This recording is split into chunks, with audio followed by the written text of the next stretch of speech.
ఈ మూడు గుర్రాలు క్రమబద్ధంగా పనిచేసినప్పుడే అసలైన రిపబ్లిక్. దేనికి భయం? దేనికి భయం? मंच पर उपस्थित उत्तर प्रदेश के यशस्वी मुख्यमंत्री श्रीमान योगी आदित्यनाथ जी, सहकार भारती के अध्यक्ष श्रीमान रमेश वैद्य जी, श्री BL वर्मा जी, भारत सरकार में मेरे साथी सहकारिता राज्य मंत्री डॉक्टर उदय जोशी जी, सहकार भारती के महामंत्री श्री मुकुट बिहारी वर्मा जी, उत्तर प्रदेश के सहकारिता मंत्री,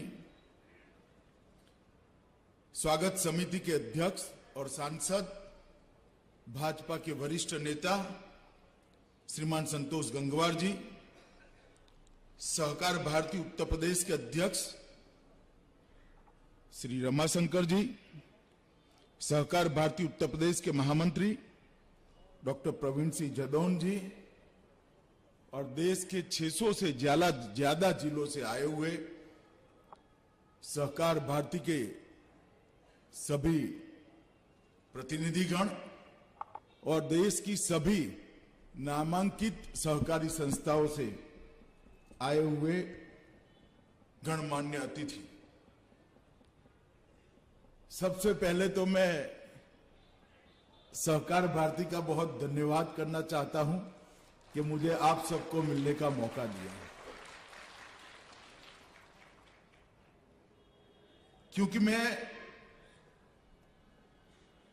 बहुत लंबे समय से सहकारिता से जुड़ा हुआ एक कार्यकर्ता हूं। पैक्स से लेकर एपेक्स तक सभी प्रकार के चुनाव लड़ा भी हूं, जीता भी हूं, हारा भी हूं। और सहकारिता के अंदर किस प्रकार के परिवर्तन करने से धीरे धीरे कालबाह्य होती जा रही सहकारिता को आगे बढ़ाया जा सकता है, इसमें योगदान करने वाले ढेर सारे लोगों को जानता भी हूं।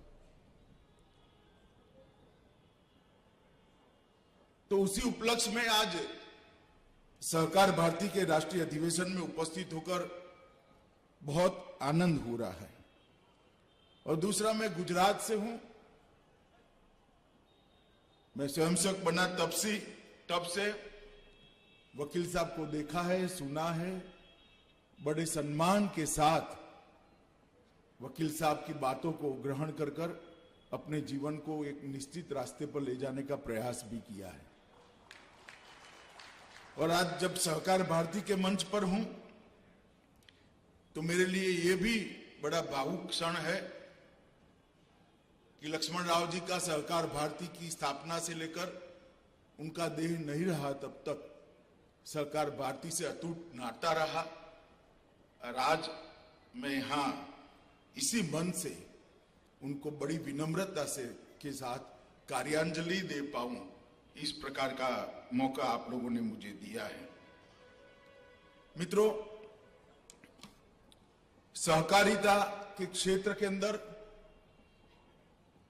सहकारिता के सत्व के संरक्षण और संवर्धन करने वाली, सहकारिता के अंदर प्रशिक्षण की चिंता करने वाले, सहकारिता के अंदर को मूल रूप से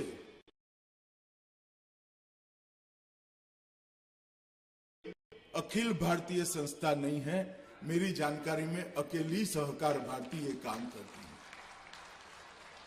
जिसका उद्देश्य कोई चुनाव लड़ना नहीं है सरकार, जिसका उद्देश्य सहकारिता के माध्यम से कुछ प्राप्त करना नहीं है।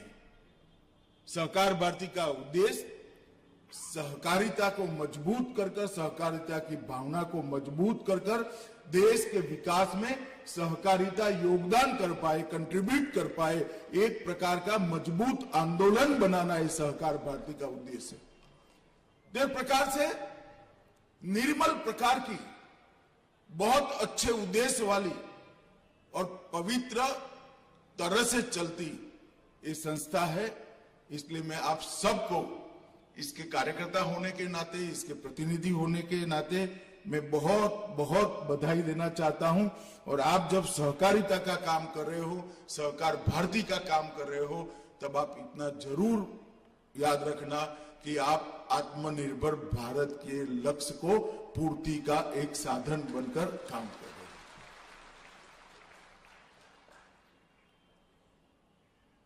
लगभग 27 प्रदेश, 600 से भी ज्यादा जिले और अनेक प्रकार की सहकारिता के क्षेत्रों के अंदर सहकार भारती ने अपना व्याप पहुंचाया है, अपने काम को पहुंचाया है। आज एक छोटा सा बीज जो बोया गया था, उसको एक वटवृक्ष के रूप में यहां पर इस सभागार में हम देख रहे हैं।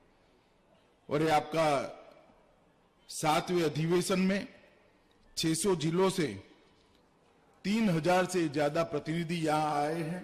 वो बताता है कि सहकार भारती कितना अपने काम को बढ़ाने में इतने सालों के अंदर सफल हुई है। मित्रों, बहुत सालों से देश भर के सहकारिता के साथ जुड़े हुए कार्यकर्ता, संगठन, सहकारी समितियां और अलग अलग संगठनों की मांग थी कि सहकारिता को मजबूती प्रदान करनी चाहिए। सहकारिता को अगर मजबूती प्रदान करनी है तो भारत सरकार में एक अलग सहकारिता मंत्रालय बनाना चाहिए।